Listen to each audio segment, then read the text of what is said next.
फल दीपिका ज्योतिष का एक बड़ा ही श्रेष्ठतम ये ग्रंथ है, जिसमें बहुत सी ऐसी ऐसी बातें लिखी हैं जो ज्योतिष प्रेमियों के लिए विशेष विचारणीय है। और जन्म कुंडली अध्ययन में इन सूत्रों का आप उपयोग कर जन्म कुंडली अध्ययन को बेहद सरल बना सकते हैं। तो फल दीपिका ग्रंथ कहता है कि जन्म कुंडली में ग्रहों में या ग्रहों के दोष को समाप्त करने में सबसे एक नंबर पर जो ग्रह है वो देवगुरु बृहस्पति हैं।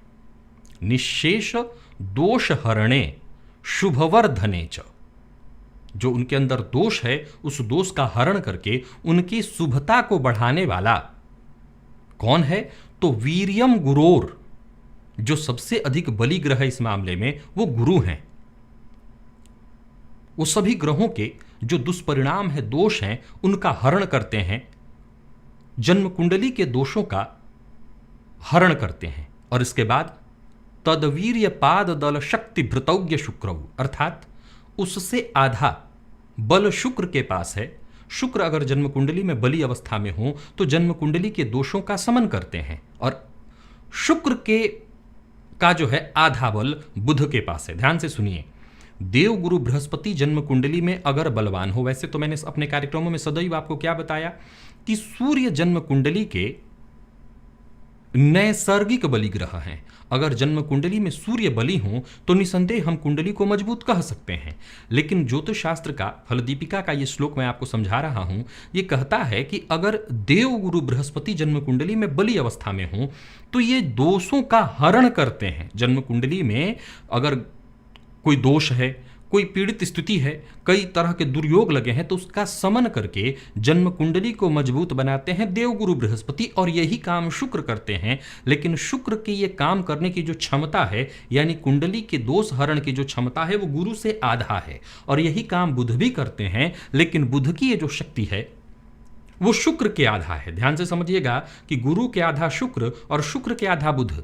लेकिन असल में मूल सूत्र अब जो मैं बोलने जा रहा हूं वो ये है कि चांद्रम बलम तु निखिल ग्रहवीर्य बीजम, अर्थात चंद्रमा का जो बल है वो सभी ग्रहों के बल का बीज है। फिर से, चांद्रम बलम तु निखिलम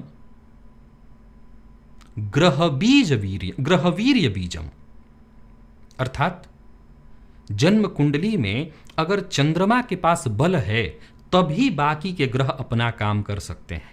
समझ गए आप सूत्र को? ये बड़ा गंभीर सूत्र है।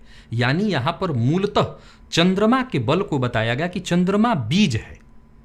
हर ग्रह के बल को अगर आपको समझना है तो ये तो बताया कि गुरु, सूर्य नैसर्गिक बलि ग्रह हैं, सब कुछ कर सकते हैं।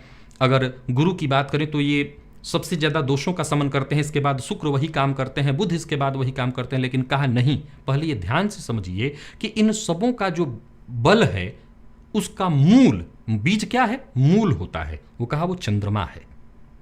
सबका जो मूल छुपा हुआ है वो चंद्रमा में छुपा हुआ है। अगर चंद्रमा कमजोर पड़ जाए तो ये ग्रह भी बली होकर के कुछ नहीं कर पाएंगे। और चंद्रमा अगर जन्म कुंडली में अच्छी स्थिति में है तो बाकी के ये ग्रह अगर थोड़े थोड़े बल के साथ भी, अगर गुरु कुंडली में, मान लीजिए चंद्रमा कुंडली में बली है और गुरु भी बली है, तो समझ लीजिए कुंडली के सभी दोषों का समन हुआ। वैसे ही जन्म कुंडली में अगर चंद्रमा के पास बहुत अच्छा बल है और गुरु कमजोर है लेकिन शुक्र के पास ठीक ठाक बल है, तो बहुत हद तक कुंडली के कई सारे दोषों का समन ये दोनों ग्रह कर देंगे। वहीं अगर जन्म कुंडली में शुक्र भी कमजोर पड़ रहे हैं, गुरु भी कमजोर पड़ रहे हैं, लेकिन चंद्रमा के पास बल है और बुध के पास अच्छा बल दिखाई पड़ रहा है, तो ये दोनों ग्रह कुंडली के दोष का समन कर देंगे।